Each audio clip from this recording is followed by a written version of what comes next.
சாயிராம். வாழ்வில் ஒரு முறை நாம் தோற்றுவிட்டோமேயானால் அதற்கு உண்மையில் வேறு யாராவது கூட காரணமாக இருக்கலாம். ஆனால் ஒவ்வொரு முறையும் நாம் தோற்றுக்கொண்டே இருந்தால் அதற்கு நிச்சயமாக நாம் மட்டும்தான் காரணமாக இருக்க முடியும் என்ற உண்மையை புரிந்து கொண்டு செயல்படலாம். தோல்வியை தூர வைக்கலாம், வெற்றியை நம் வசம் நிரந்தரமாக வைத்து கொள்ளலாம். ஜெய் சாயிரம், ஜெய் ஜெய் சாயிரம். நம்ம சாயன்பர்கள் எல்லாரும் எப்படி இருக்கீங்க? எல்லாரும் நல்லா இருப்போம். ஓம் சாயிரம். என் அன்பு பிரியமே, உன்னுடைய வெற்றியும் தோல்வியும் உனக்கானது மட்டுமே என்பதை புரிந்து கொள். இதில் இந்த உலகத்தின் பங்கு வேடிக்கை பார்ப்பதும் கேலி செய்வதும் மட்டும்தான். உனக்கானது நிச்சயமாக வெற்றி பெறப் போகிறோமோ அல்லது தோல்வி அடையப் போகிறோமோ என்பது உன் கையில்தான் இருக்கிறது. எனவே செய்ய வேண்டியதை இன்றே செய்துவிடு. தள்ளி போடும் பழக்கம் என்பது விரைவில் உனக்கு தோல்வியை மட்டுமே கொடுக்கும் என்பதை எந்த நிமிடமும் மறந்து விடாதே. செய்ய வேண்டிய வேலையை அப்பொழுதே செய்துவிடு, அன்றே செய்துவிடு. ஒவ்வொரு விடியலும் உனக்கு உணர்த்துவது ஒன்றே ஒன்றைத்தான். ஆம் என் பிரியமே, ஒவ்வொரு விடியலும் உனக்கு உணர்த்துவது ஒன்றே ஒன்றுதான். எல்லாவற்றுக்கும் இன்னொரு வாய்ப்பு இருக்கிறது.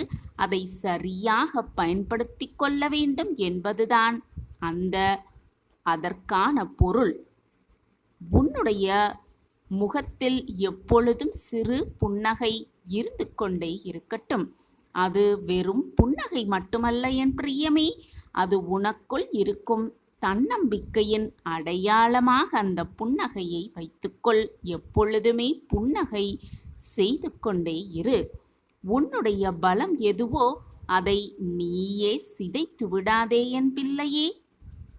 கரைகளை தாண்டும் முதலைகளும் கட்டுப்பாட்டை தாண்டும் மனங்களும் தன்னுடைய பலத்தை இழந்துவிடும் என்பதை முதலில் தெல்ல தெளிவாக உணர்ந்து கொள், தெளிவாக புரிந்து கொள். எனவே கட்டுப்பாட்டை இழந்து விடாதே. உன் மனதிற்கான கட்டுப்பாட்டை எப்பொழுதும் இழந்தே விடாதே. வாழ்வில் ஏற்படும் இழப்புகளை கண்டு எப்பொழுதுமே கலங்கி நிற்காதே. இழப்பை ஏற்றுக்கொள்பவர்களுக்கு மட்டுமே இந்த உலகம் வெற்றிகரமான வாழ்வை வாழ கற்றுக் கொடுக்கிறது என்பதை புரிந்து கொள். எனவே இழப்பை நீ சந்திக்கும் இழப்பை ஏற்றுக்கொள். அதே போல இழந்ததை எண்ணி எண்ணி எப்பொழுதும் வேதனையே படாதே. இனி என்னவெல்லாம் அடைய வேண்டும் என்பதில் மட்டுமே கவனமாக இரு, தீர்க்கமாக இரு. எல்லா செயல்களிலும் நீ மனநிறைவோடும் மகிழ்ச்சியோடும் மன நிம்மதியோடும் ஈடுபட்டால் உன்னிடம் தோற்றுப்போக பல பேர் காத்து கொண்டிருப்பார்கள் என்பதுதான் வெற்றியின் ரகசியம். எனவே எந்த ஒரு செயலை செய்வதாக இருந்தாலும் அதை முழு திருப்தியோடு, ஆத்மார்த்த உணர்வோடு, நம்பிக்கையோடு செய்துவிடு. உன்னுடைய திறமைகளை வளர்த்து கொள்ளவில்லை என்றாலும் கூட பரவாயில்லை என் பிரியமே. இருக்கும் திறமையை பயன்படுத்தாமல் மட்டும் இருந்து விடாதே. ஏனென்றால் பயன்படாத திறமை அதன் ஆற்றலை இழந்து கொண்டே இருக்கும் என்பதே நிதர்சனமான உண்மை. மற்றவர்களை கண்டோ அல்லது சில சூழ்நிலைகளை கண்டோ மனம் உடைந்து விடாதே, கலங்கி விடாதே. இவை இரண்டுமே வெற்றியை நோக்கிய உனது செயல்களை பலவீனப்படுத்திவிடும் என்பது நிதர்சனமான உண்மை. ஆம் என் குழந்தையே, மனதை நிதானமாக வைத்துக்கொள், பக்குவமாக வைத்துக்கொள். உனக்குள் இருக்கும் இந்த உயிர் என்பது அந்த இறைவன் உனக்கு கொடுத்த வரம். கொடுத்தவனே அதை எடுத்து கொள்ளும் வரை உன்னுடைய வாழ்வில் உனக்கு கிடைத்திருக்கும் இந்த பொக்கிஷமான வாழ்க்கையில் மகிழ்ச்சியாக வாழ்வது மட்டும்தான் உன்னுடைய முதல் கடமையாக இருக்க வேண்டும். எது கிடைத்திருக்கிறதோ, எது நிலைத்திருக்கிறதோ அதை சந்தோஷமாக ஏற்றுக்கொண்டு வாழ பழகிவிட்டாலே போதும். சந்தோஷமும் நிம்மதியும் நிறைந்து இருக்கும் வாழ்வில். எல்லோருடைய வாழ்க்கையிலும் சில இழப்புகள் இருக்கத்தான் செய்யும். எல்லோரிடமுமே சில இழப்புகள் இருக்கத்தான் செய்யும்.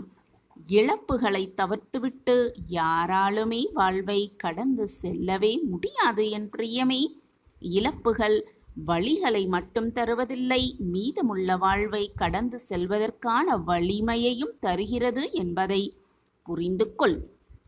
அந்த வலிமையை பயன்படுத்தி வெற்றி பெறுவதற்கான வாய்ப்பு என்ன என்பதை புரிந்து கொண்டாலே போதும். வெற்றி நிரந்தரமாக உன்னிடம் இருந்து கொண்டே இருக்கும்.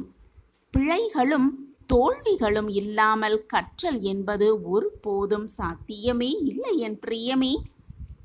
வேண்டியது எதுவாக இருந்தாலும் அதை முழுமையாக கற்க பழகிக்கொள். சின்ன சின்ன தோல்விகளுக்கெல்லாம் துவண்டு போவது என்பது உன்னை நீயே அவமானப்படுத்துவதற்கு சமம். எனவே தோல்விகளை கண்டு துவண்டு விடாதே, பயந்து விடாதே, அப்படியே நின்று விடாதே. சின்ன சின்ன தோல்விகளிலிருந்து உனக்கு கிடைக்கும் பாடம், அந்த பாடத்தை அனுபவமாக எடுத்துக்கொண்டு முன்னேறிக்கொண்டே இரு, போராடிக்கொண்டே இரு. வெற்றியை எப்பொழுதுமே உன்வசம் நிரந்தரமாக இருக்க கொள்ளலாம். நான் அதற்கு உனக்கு துணையாக எப்பொழுதும் இருப்பேன் என்பதை எந்த நொடியும் மறந்துவிடாதே, மறந்தும் கூட மறுத்து விடாதே. எப்பொழுதுமே எந்த ஒரு காரியத்தையும் செய்வதற்கு முன்பாக அதில் நீ நல்ல தெளிவை பெற்றுக்கொள்ள வேண்டும். நல்ல தெளிவோடு எந்த ஒரு காரியத்தையும் செய்யும் பொழுது அது வெற்றி மட்டுமே உன்னிடம் கிடைக்கும்படி நான் உனக்கு வழிவகை செய்வேன். தெளிவாக செய்யப்படாத காரியங்கள் யாவுமே வலுவாக இருப்பதில்லை என்பதுதான் உண்மையிலும் உண்மை. முழுவதுமாக முடிக்க முடியாமல் போனாலும் கூட பரவாயில்லை என் பிரியமே. ஆனால் முயன்று பார்க்க மட்டும் ஒருபோதும் தயக்கப்படாதே. முயன்று பார்ப்பதற்கே தயக்கம் கொண்டு முயலாமல் இருந்து விடாதே. தயக்கமும் முயற்சியின்மையும் தான் உன்னுடைய பெரும்பாலான தோல்விகளின் முக்கிய காரணமாக இருக்கிறது. ஆம் குழந்தையே, அதுதான் உன்னுடைய தோல்விக்கு மிகப்பெரிய முக்கிய காரணம். எது ஒன்றையும் தவற விட்டுவிட்டு பிறகு வருந்துவதால் எந்த பயனுமே இல்லை. என் அன்பு பிரியமே, உன்னுடைய வாழ்வை எந்த நிலையில் நீ இருந்தாலும் கூட நிச்சயமாக உன்னால் மீட்டு எடுத்துவிட முடியும்.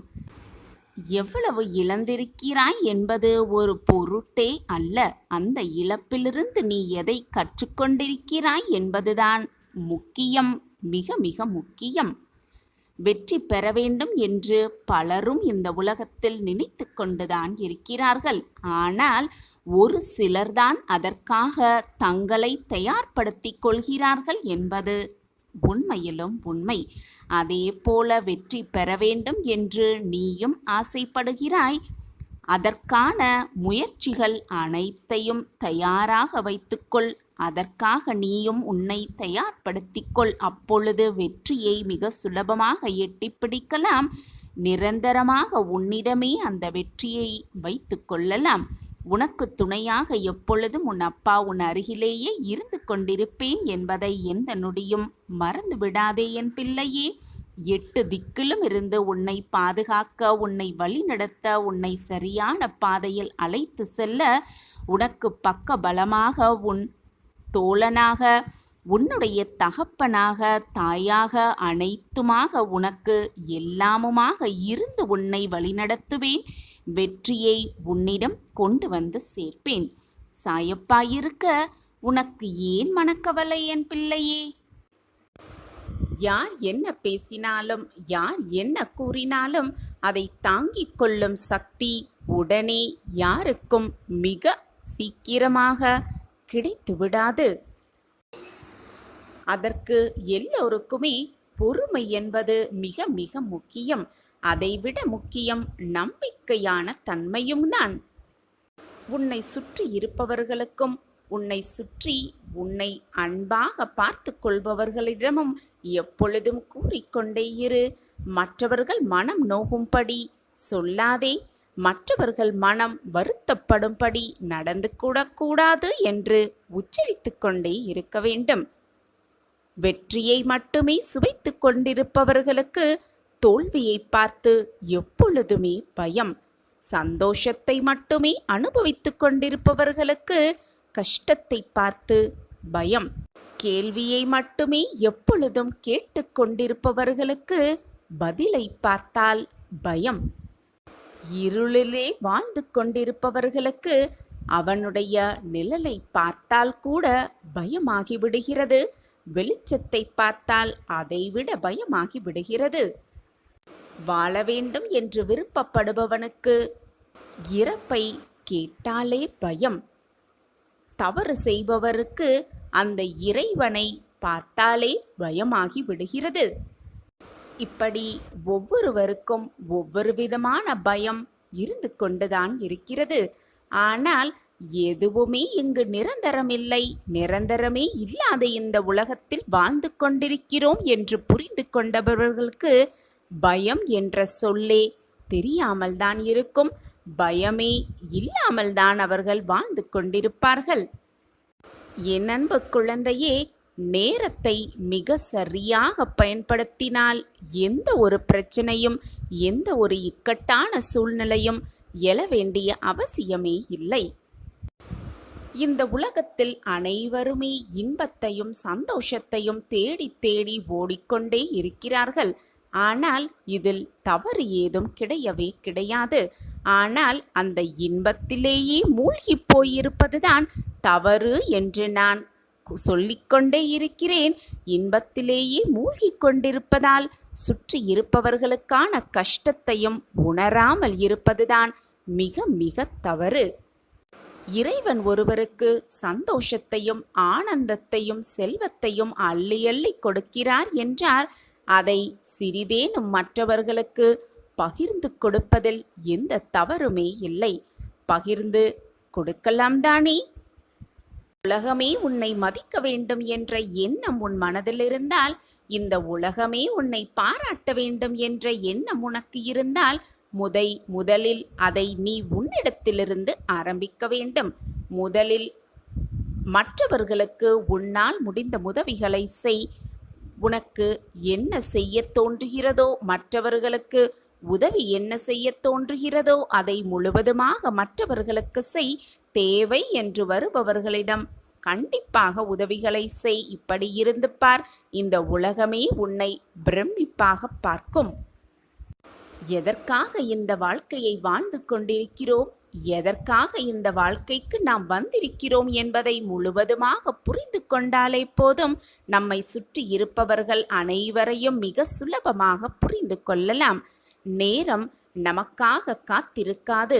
கிடைத்திருக்கும் அந்த பொக்கிஷமான நேரத்தையும் காலத்தையும் சரியாக பயன்படுத்தி கொண்டாலே போதும், வாழ்வு ஸ்வர்க்கமாகவே இருக்கும். நேரம் நமக்காக காத்திருக்காது.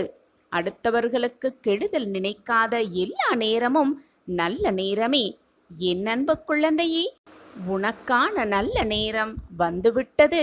உனக்கான நல்ல நேரம் கூடியிருக்கிறது. நல்ல நேரத்தை மிக சரியாக பயன்படுத்திக்கொள். இனி உன் வாழ்வில் நீ தொட்டதெல்லாம் உனக்கு ஜெயமே. நீ கேட்டதெல்லாம் உனக்கு கிடைக்கும். நினைத்தது எல்லாமே நிறைவேறும். நேரம் கடந்து சென்று கொண்டேதான் இருக்கும். நேரம் கடந்து செல்ல நாம் மட்டும் ஒரே இடத்தில் நின்று கொண்டிருந்தால் வாழ்க்கையில் எப்படி முன்னேறுவது? ஆம் குழந்தையே, வாழ்க்கையில் முன்னேறவே முடியாது. கடந்த பாதையை திரும்பி பார்த்து பெருமிதம் கொள்ளாமல் முன்னேற முயன்று கொண்டே இருப்போம். நமக்கான உழைப்பை போட்டுக்கொண்டே இருப்போம். நமக்கானது நிச்சயமாக நம் கைகளுக்கு வந்து சேரும் வரை போராடிக்கொண்டே இருப்போம். எத்தனை கைகள் கைவிட்டாலும் என்றும் நம்பிக்கை கை கொடுக்கும் என்ற எண்ணத்தோடு இருக்கலாம். நம்பிக்கை என்ற சிறு நூலிலையில்தான் அனைவரின் அன்பும் இயங்கிக் கொண்டிருக்கிறது என்பதுதான் உண்மையிலும் உண்மை. எல்லா துயரங்களையும் ஆற்றிவிடும் சக்தி காலத்திற்கு இருக்கிறது, நேரத்திற்கு இருக்கிறது. எனவே நம்பிக்கையோடு செயல்படு. உனக்கானது நிச்சயமாக உன்னை வந்து சேரும். நான் அதை சேர்த்து வைப்பேன். நம்பிக்கையோடு இரு, தைரியமாக இரு. உன்னுடைய முயற்சிகள் அனைத்தும் தோற்றுப்போய்க் கொண்டே இருக்கிறதா? தளர்ந்தே விடாதே. மீண்டும் எழுந்து வா, கடந்து வா. நம்பிக்கையோடு எழுந்து வா. விதை கூட இங்கு விழுந்துதான் எழுகிறது. தோல்விகள் கூட ஒரு நாள் தோற்றுப்போகும். உனக்கான நம்பிக்கை உன் கையில் இருந்தால் நம்பிக்கையோடு போராடு. நம்பிக்கையோடு வாழ்க்கையை வென்றே காட்டிவிடலாம். ஒன்றை நன்றாக புரிந்து கொள். கடைசி வரை நம்பிக்கை இழக்காதே.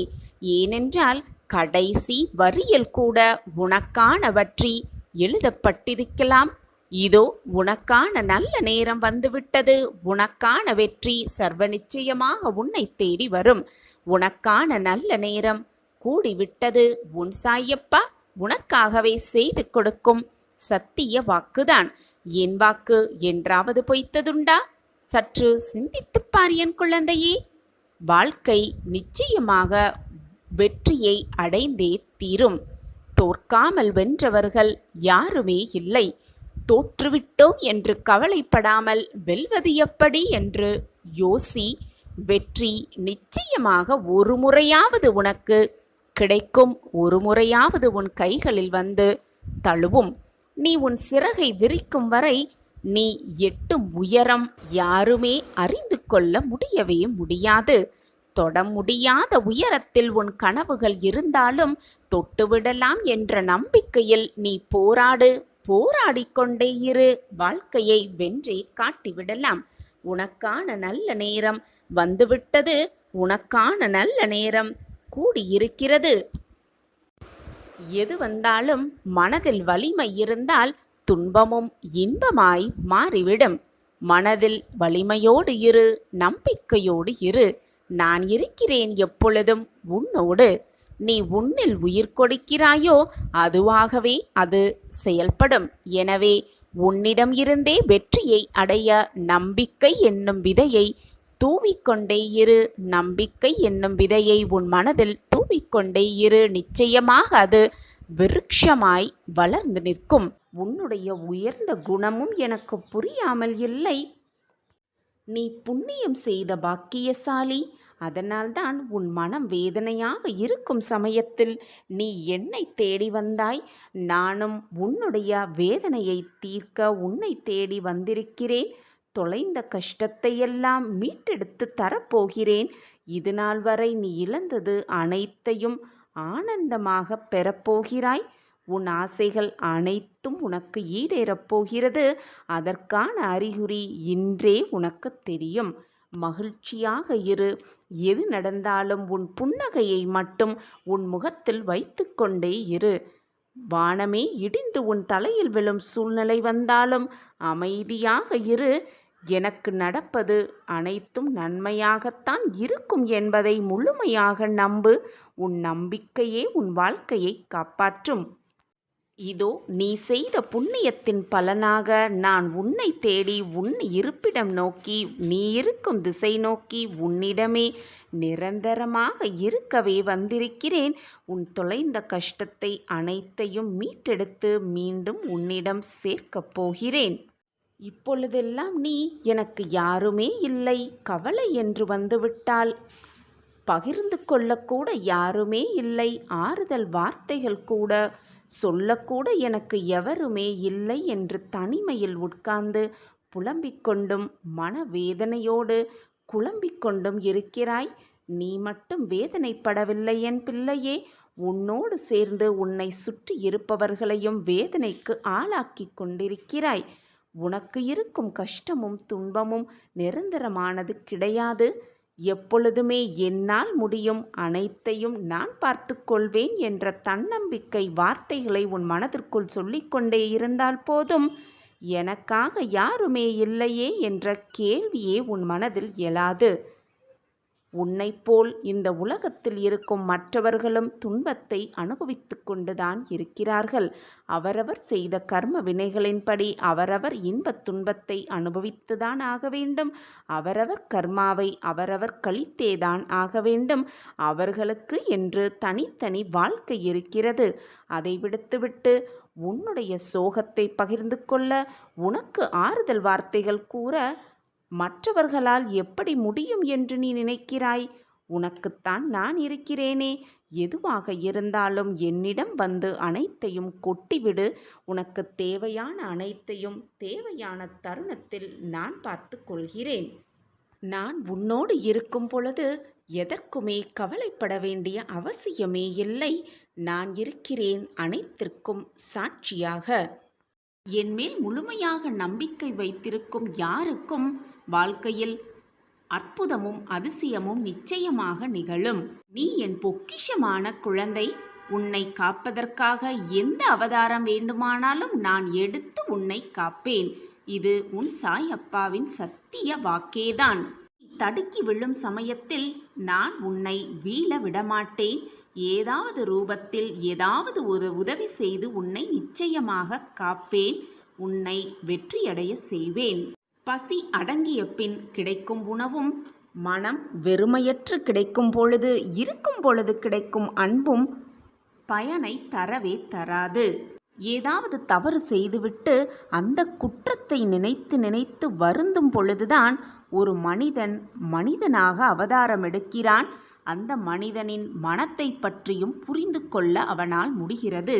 ஏதாவது தவறு செய்தால் நம் மனசாட்சி என்னும் குற்ற உணர்வே நம்மை கொன்றுவிடும் என்ற பயம் எல்லோரிடமும் இருந்தால் யாருமே குற்றம் செய்ய நினைக்கக்கூட மாட்டார்கள்.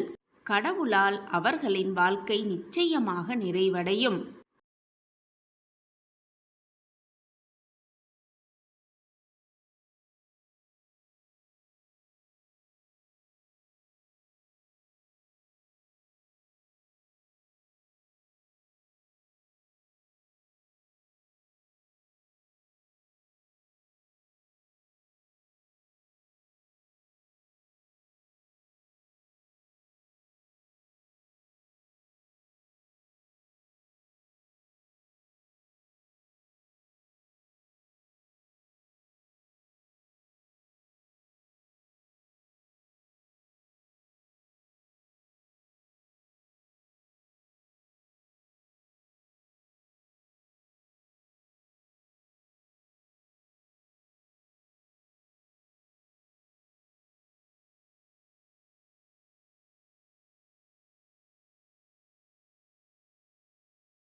ஒன்று ஒன்று கிடைப்பதற்கும் உன்னிடம் ஒன்று வந்து சேர்வதற்கும் ஒரு சில விஷயத்தை நீ இழந்துதான் இருப்பாய். ஏதோ ஒன்று இழந்தால்தான் மற்றொன்று நம்மிடம் வந்து சேரும் என்பதுதான் வாழ்க்கையின் நியதி. எதுவுமே இழக்காமல் வாழ்க்கையில் நான் சந்தோஷமாக இருக்கிறேன் என்று சொல்பவர்கள் இந்த உலகத்தில் யாராவது இருக்கிறார்களா, இருப்பார்களா என்று சற்று சிந்தித்துப் பார். அனைவருமே ஏதோ ஒன்றை இழந்த பிறகுதான் ஏதோ ஒன்றை பெற்றிருப்பார்கள். இதுதான் வாழ்க்கையின் நியதியும் கூட. இப்பொழுது உன்னிடம் ஒன்று இருக்குமானால் அதை பெறுவதற்கு, அதை நீ அடைவதற்கு சிறிதாகவோ அல்லது பெரிதாகவோ ஏதோ ஒன்றை இழந்திருப்பாய் என்றுதான் அர்த்தம். ஒன்றை இழந்தால்தான் மற்றொன்றை பெற முடியும். எதையுமே இழக்காமல் இரண்டையுமே பெறுவது அல்லது இரண்டையுமே தட்டி கழிப்பது என்பது வாழ்க்கையில் நிகழாத ஒரு விஷயம், செயல்படாத ஒரு விஷயமாகத்தான் இருக்கும். ஒன்றை இழந்தால்தான் மற்றொன்றை பெற முடியும். ஒரு பூ பூக்கிறது என்றால் அந்த பூ அந்த நாளில் காய்ந்து போகும், உதிர்ந்து போகும். மறுபடியும் அதே இடத்தில் மீண்டும் ஒரு மொட்டு வளராமல் இருக்கப் போகிறதா என்ன? அதுபோலத்தான் உன் வாழ்க்கையும். ஏதாவது ஒரு கஷ்டம் என்று வந்தால், சோதனை என்று வந்தால், பிரச்சனை என்று ஒன்று வந்தால் ஒரு நாள் அது முடிவுக்கு வந்துதானே ஆக வேண்டும். அந்த இடத்தில் சந்தோஷம் வந்துதானே ஆக வேண்டும். வாழ்க்கையில் இழந்தது என்று ஒன்று இருந்தால் அந்த இழந்த இடத்தில் பெறுவது என்ற ஒரு காலமும் வரத்தான் செய்யும். வரும்தானே? உன் சாயப்பாவின் வாக்கு உண்மைதானே? உன் சாயப்பா சொல்வது உண்மைதானே? இதை உன்னால் ஏற்றுக்கொள்ள முடிகிறதா? அதுவரை பொறுமையாக காத்திரு.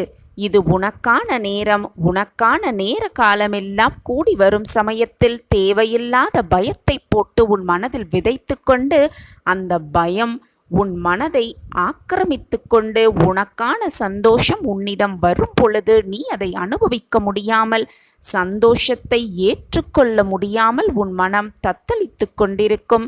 எனவே என் பிள்ளையே, மனதை எப்பொழுதும் நிதானமாக வைத்துக்கொள். முடிந்ததை நினைத்து நினைத்து வருந்திக் கொண்டோ கவலைப்பட்டு கொண்டோ கண்ணீர் சிந்திக்கொண்டோ உட்கார்ந்திருந்தால் உன் வாழ்க்கையை யார்தான் வாழ்வது? உனக்கு கிடைக்கவிருக்கும் சந்தோஷத்தை யார்தான் அனுபவிப்பது? நன்றாக சிந்தித்துப்பார். இவ்வளவு நாள் வேதனையை அனுபவித்தாய். இனி உன் வாழ்வில் மாற்றங்கள் நிகழப்போகிறது என்று நான் உனக்கு கூறுகிறேன். ஆனாலும் அதை நீ ஏற்றுக்கொள்ள முடியாமல், புரிந்து கொள்ள முடியாமல், கஷ்டத்திலும் போராட்டத்திலும் புலம்பலிலுமே உன் வாழ்க்கையை கழித்து கொண்டிருக்கிறாயே. இது உன் வாழ்விற்கு நல்லதா? நம்பிக்கையோடு இரு என் பிள்ளையே. வா, என் அருகில் வா, என் பக்கத்தில் வந்து உட்கார். உனக்கு என்ன வேண்டும் என்பதை நீ சொல்லிதான் நான் தெரிந்து கொள்ள வேண்டுமா குழந்தையே? உனக்கு ஆசீர்வதிக்கப்பட்டதை தராமல் நான் எங்கு போகப் போகிறேன்? மனதை அமைதியாக வைத்துக்கொள். எந்தவிதமான சூறாவளியையும் அதற்குள் அனுமதிக்காதே. இந்த நிலை வெகு விரைவில் மாறி உனக்கு வெற்றி கிட்டும். நான் கூறுவது எதுவும் இதுவரை உன் வாழ்வில் நடக்காமல் இருந்துள்ளதா? நன்றாக சிந்தித்துப் பார். என் வாழ்க்கை எப்பொழுதுமே பொய்யாகாது. அப்படியென்றால் இப்போது மட்டும் ஏன் இந்த கலக்கம் உன் மனதில்? பிறக்கப் போகும் புது வாழ்வு உன் வாழ்வில் புது அத்தியாயத்தை உண்டாக்கும் என்ற நம்பிக்கையோடு இரு. காரணமில்லாமல் எதுவுமே நடக்காது. காரணமில்லாமல் என்னுடைய சிரித்த முகம் உன் கண்களில் பட்டிருக்காது. பட்டிருக்கிறது என்றாலே என்னுடைய ஆசிர்வாதத்தை முழுமையாக பெறப்போகிறாய். என்னை பரிபூர்வமாக நம்பு. உன்னுடைய உழைப்பும் உன்னுடைய முயற்சியும் உண்மைதான். நான் அனைத்தையும் பார்த்து கொண்டுதான் இருக்கிறேன். ஆனால் அந்த வெற்றி என்னும் அழகிய மலரை பறிக்க நீ சில முட்களிடம் காயப்பட்டுதான் ஆக வேண்டும். காயப்படுகிறதே என்று நீ அப்படியே முயற்சி செய்தாமல் இருந்துவிட்டால் வெற்றி என்னும் அழகிய மலரை உன்னால் பறிக்கவும் முடியாது, ரசிக்கவும் முடியாது. சில முட்கள் காயப்படுத்தத்தான் செய்யும். வலி இருக்கத்தான் செய்யும். வலிகளையும் வேதனைகளையும் போராட்டங்களையும் தூர எறிந்தால்தான், அதை தைரியமாக எதிர்கொண்டால்தான் மேலே இருக்கும் அழகிய மலரை உன்னால் ரசித்து அதனோடு வாழ முடியும், அதை அனுபவிக்கவும் முடியும். எது நடக்கும் என்று நீ நம்புகிறாயோ அது நிச்சயமாக நாளை உன் வாழ்க்கையில் நடந்தே தீரும். மனதளவில் தைரியமாக இருக்க பழகிக்கொண்டாலே போதும், வெளிச்சம் மிக தெளிவாக கண்களுக்கு தெரியும். மனதளவில் தைரியமாகவும் நம்பிக்கையாகவும் நீ எடுத்து வைக்கும் ஒவ்வொரு அடியும் நிச்சயமாக உன் வாழ்க்கையில் கோபுரத்தில் கொண்டு போய் சேர்க்கும். அந்த வழியில் எந்த தடங்கல்கள் வந்தாலும் தடைகள் வந்தாலும் அதை துடைத்து எறிந்து வீர நடை போட்டுக்கொண்டே இரு. உனக்கு துணையாக எப்பொழுதும் நான் உன் அருகிலேயே 8 திக்கிலும் இருந்து உன்னை பாதுகாத்து கொண்டே இருப்பேன். என்ன முடிவு எடுக்க வேண்டுமோ, உன் வாழ்க்கைக்கு எது நல்லதோ அதை சிந்தித்து அந்த முடிவை தீர்க்கமாக உடனே எடுத்துவிடு. அந்த முடிவு தவறான முடிவாக இருக்கும் பட்சத்தில் அதை மாற்றி எழுதுவேன் உன் சாயிநாதா. எத்தனை காலத்திற்குத்தான் இப்படி கவலையோடும் வேதனையோடும் உன் வாழ்க்கையை கழிப்பாய்? மகிழ்ச்சியையும் உற்சாகத்தையும் உன் மனதில் தைரியமாக வளர்த்துக்கொள். எது வந்தாலும் பார்த்து விடலாம், எது நடந்தாலும் ஜெயித்து விடலாம் என்ற நம்பிக்கை உன் மனதில் வளர்த்து கொண்டே இரு. ஓடிக்கொண்டே இரு, போராடிக்கொண்டே இரு. வாழ்க்கையில் நிச்சயமாக வெற்றியை காணலாம், வென்றே காட்டலாம். திடீரென்று நம்பவே முடியாத நேரத்தில் ஒரு திருப்பம் வரும். அதுவரை சோர்ந்து போகாமல் தைரியமாக இருக்க பழகு. உன் வாழ்க்கையில் நீ நினைப்பதற்கு மேலாக அனைத்தையும் முடித்து காட்ட உன் சாயப்பா உன்னோடு இருக்கும் வரை தேவையில்லாத பயமோ குழப்பமோ உன் மனதிற்குள் இருக்கவே வேண்டாம். உன் முகம் மலரத்தான் போகிறது. நம் வாழ்க்கையில் இதுவெல்லாம் நடக்க வேண்டும் என்று நீ எதை நினைத்து வருந்தி கொண்டும் ஏங்கிக் கொண்டும் இருந்தாயோ அது எல்லாம் உன் வாழ்வில் நடப்பதற்கான சூழ்நிலை ஆரம்பித்துவிட்டது. உனக்கான நல்ல நேரமெல்லாம் கூடி வந்திருக்கிறது. எது நடந்தாலும் சோர்வடைந்து விடாதே. வாழ்க்கை என்பது என்ன தெரியுமா? நீ எதிர்பார்க்காத நேரத்தில் பல திருப்பங்களை உனக்குள் கொண்டு வருவதுதான் வாழ்க்கை. வசந்த காலம் உனக்காகவே காத்திருக்கிறது. உனக்கு எப்பொழுது உதவி தேவைப்படுகிறதோ, எப்பொழுது என்னுடைய தயவு உனக்கு தேவைப்படுகிறதோ, ஏதாவது ரூபத்தில் நான் உனக்கு வந்து அந்த உதவியை புரிவேன். இது சர்வ நிச்சயமாக நடக்கும். கேட்காமலேயே உதவி செய்யும் சாயிநாதர் நீங்கள்தான் அனைத்துமே, நீங்கள்தான் சர்வதம், நீங்கள்தான் சத்தியம் இருக்கும் என்று இருக்கும் என் பிள்ளைக்கு உதவாமல் நான் அமைதியாக இருந்து விடுவேன் என்று நீ நினைக்கிறாயா? நிச்சயமாக மாட்டேன். என்னுடைய பிள்ளைக்கு என்ன தேவை, எதை கொடுத்தால் முகம் மலரும், எதை கொடுத்தால் வாழ்வு பிரகாசமாக இருக்கும் என்பதை மட்டுமே நான் சிந்தனை செய்து கொண்டிருக்கிறேன். அதற்கான வேலையில் நான் ஈடுபட்டு கொண்டிருக்கிறேன். உன் கர்ம வினைகளின் வலிமைகளையெல்லாம் குறைத்து நீ எதிர்பார்த்ததை விட 100 மடங்கு அதிசயத்தையும் அற்புதத்தையும் உன் வாழ்வில் நிகழ்த்த வேண்டும் என்பதே உன் சாயப்பாவின் ஆசை, விருப்பமும் கூட. இனி உன்னுடைய வாழ்க்கை வண்ணமயமாக மாறும். எந்த சூழ்நிலை வந்தாலும், யார் உன்னை விட்டு விலகி சென்றாலும், யார் உன்னை விட்டு நெடுந்தூரம் சென்றாலும் நான் எப்பொழுதும் உனக்கு உறுதுணையாக பக்கபலமாக உன் அருகிலேயே இருப்பேன் என்பதை மட்டும் எந்த நொடியும் மறந்து விடாதே.